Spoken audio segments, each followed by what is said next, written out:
Alright, hello everyone, and now welcome to Game 3 in this series as we have it taking place here on Ancient Isle. It looks as though I started following one of the players as we see two Undead players once more, top left and bottom right. Hopestar versus 120. I do not know which is which, and that will continue to be the case, but the games have been interesting nonetheless. We're looking at the blue Undead now on the top left-hand side of the map. Really just building his bases, Altar of Darkness, Ziggurat. It looks like he's going to be going for a little bit of a delayed Death Knight or Lich. No, it is going to be a Lich. Meanwhile, it is going to be a Death Knight coming in from the yellow Undead. So Death Knight versus Lich, a little bit of a difference this time around, and I am really wondering where that graveyard is here. It looks like he may be going for a mass ghoul strategy with a Lich, perhaps Frost Nova to try and get a good surround.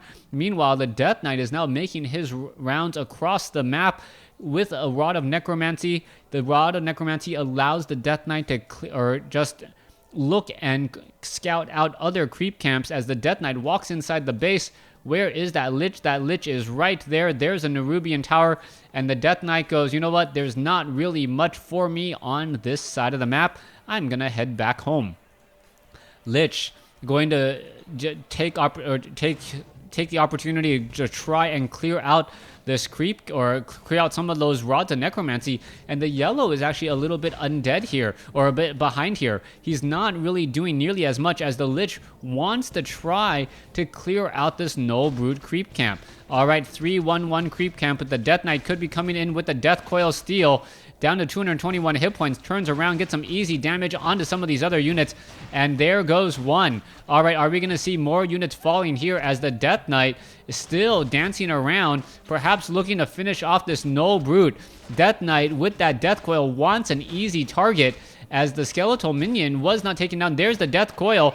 Oh, a beautiful Frost Nova before the Death Coil can get there, and that's one of those classic mistakes that you see. The Death Coil is in fact a missile. It does not apply itself until it finally hits the target.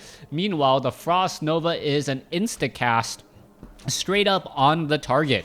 All right, let's go ahead and clear out the Null Poachers here. Lich sitting at level 1. The problem is that the Lich's Frost Nova does cost significantly more mana than a Death Coil, and if he continues to use that to his advantage, if the yellow does, he can drain the mana from that blue Lich rather quickly. Halls of the Dead, now about, 25% of the way through. Meanwhile, Halls of the Dead about 40% of the way for yellow. Yellow having a little bit of an advantage here as the ghouls are now making their way back down. Lich still low on hit points, not quite sure what he wants to do, as he's going to be just walking around, perhaps looking for his easy kills. All right, Skeletal Minions now backing off here. Death Knight with Crypt Fiends now walking back south, and both sides not really sure how they want to engage. The Lich with that Frost Nova is scary because you cannot always guarantee a safe and clean getaway until the Death Knight does have Unholy Aura. Meanwhile, the Death Knight is rather scary because any damage dealt to those Crypt Fiends can easily be healed up rather fast and negated by a full mana Death Knight as we have here. So both sides really wanting to not make the mistake. By not wanting to make the mistake, both of them are not committing to any sort of battle, instead just circumnavigating around each other until the Lich is going to be able to perhaps get a little bit of scouting in here. All right, one Acolyte back over here. The ghouls, and lots of them, now heading off to the north to perhaps creep out this creep camp that really has no reason to be crept out other than the fact that, well, there are lots of ghouls. All right, Staff of Teleportation, and here we have it. Wow, interesting play. There's a Frost Nova quickly onto the Forest Troll Warlord, and the damage is already being added up. All right, level 2 onto the Lich. Ankh of Reincarnation, not necessarily the best item here, as the ghoul is now retreating. That ghoul perhaps gave one of his own fellow units a love tap here, as the Death Knight could get easy experience. One ghoul now taken down. Second ghoul could get taken down here as well. No, not going to get focused down, as the Death Knight now makes a bit of a play here. All right, the Lich is sitting at level 2, unable to really do very much, as another ghoul going to get taken down. There it goes. Death Knight still sitting at level 1 though, but has pretty much free experience getting served up to him. Now almost at level 2, going after some skeletal minions. I don't believe 2 skeletal minions will get him to level 2, but it will get him very close. Death Knight now down to 16, or sorry, this skeletal warrior down to 16 hit points. Skeletal minion trying to get away. Death Knight's going to run up to it and then give him a love tap in the back. Let's take a look. Lich getting taken down. With an Ankh of Reincarnation, though, he does come back, and I best he didn't give any experience. All right, Lich is now back here and now going after another Lich. That Lich does have a little bit of mana, but I can't believe he actually used that Ankh of Reincarnation in such an unexciting manner. Sitting at level 2. Should have waited to get to level 3. I don't know what he was really thinking there, as all of a sudden the Death Knight is now away from home. Let's take a look at this. Black Citadel is currently getting upgraded. Are we going to perhaps get more gold again? All of the acolytes are now trying to run away, and it looks like the strategy from the previous game of taking down acolytes is not going to work nearly as well. All right, acolytes running back over to the Lich, as the Lich is now focusing down unit after unit. Lich is sitting at level 3 now, does not have enough mana. I'm not sure what he can really plan to do here. Is he going to be able to Staff of Teleport away, as the acolytes now down to, what is that, 24 hit points. The Cold Tower just enough to slow things up, and that acolyte will be making its rounds back over here once more. All right, 2 acolytes here. Oh, the acolyte's taking so much damage, and only 1 acolyte is currently mining. Back off to the north, Death Knight and Lich have regrouped and rejoined forces. Level 2 on the Death Knight here. The Shade has now made its way over, as we're looking at a bit of a play here. Frost Nova onto the Lich. Lich is seen at level 3. Dark Ritual on the Lich. Should be able to turn around and get a Frost Nova in there pretty quickly. We are now getting more and more acolytes getting retrained up, but did it make a big enough difference? The fact that there was no gold, or hardly any gold, being mined for about 30 seconds.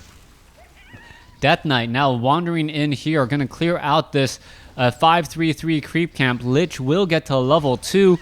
Very important level. As you know, that Dark Ritual does supplement that Lich so well. Even Frost Armor supplements that Lich at this point, as the Death Knight and the Lich still wandering around. Death Knight looking to make a bit of a play, move on in. The Death Knight, where is he going to be traveling to, as we have the Crypt Fiends now turning around and clearing up this creep camp here at the Goblin Merchant Shop.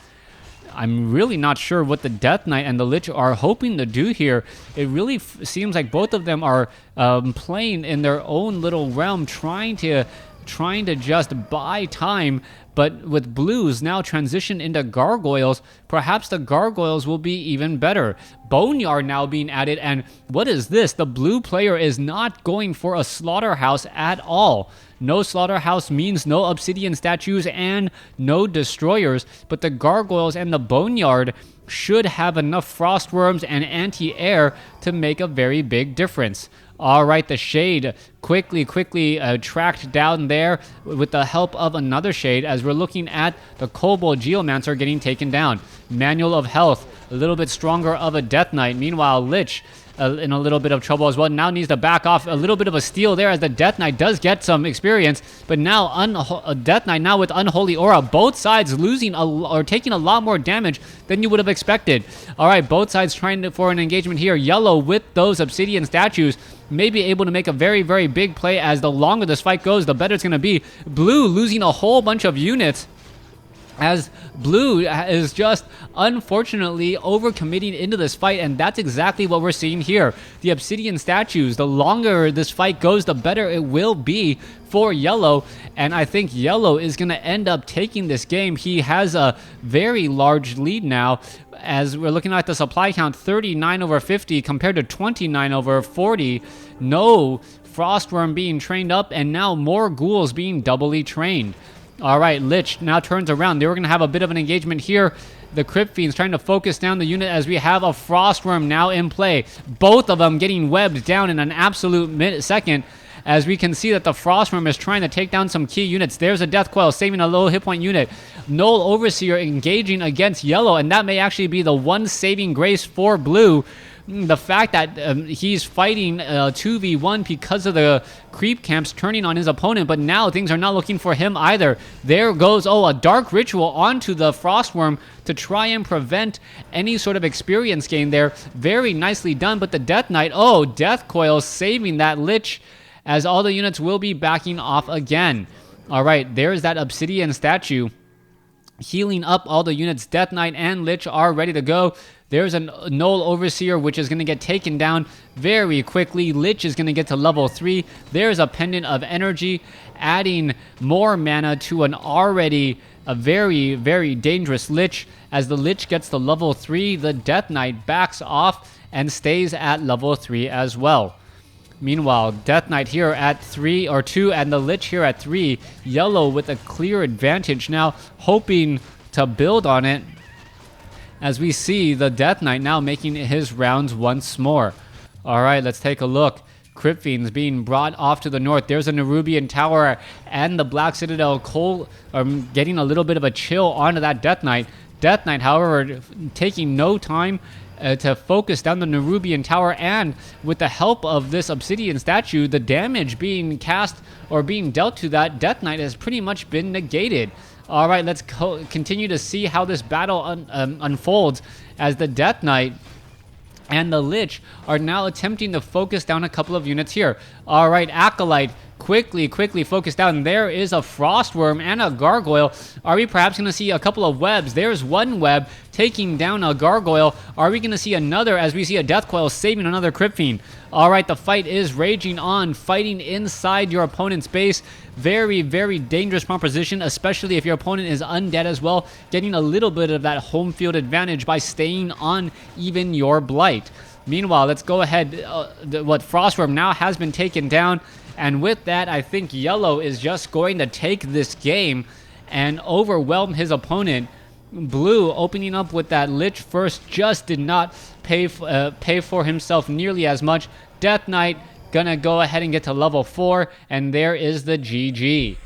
Taking a look at the overall resources, not that big of a difference, only a 400 resource difference this time around, and actually the one that mined less ended up getting the victory. Thanks for watching, thanks for listening, hope you guys enjoyed it.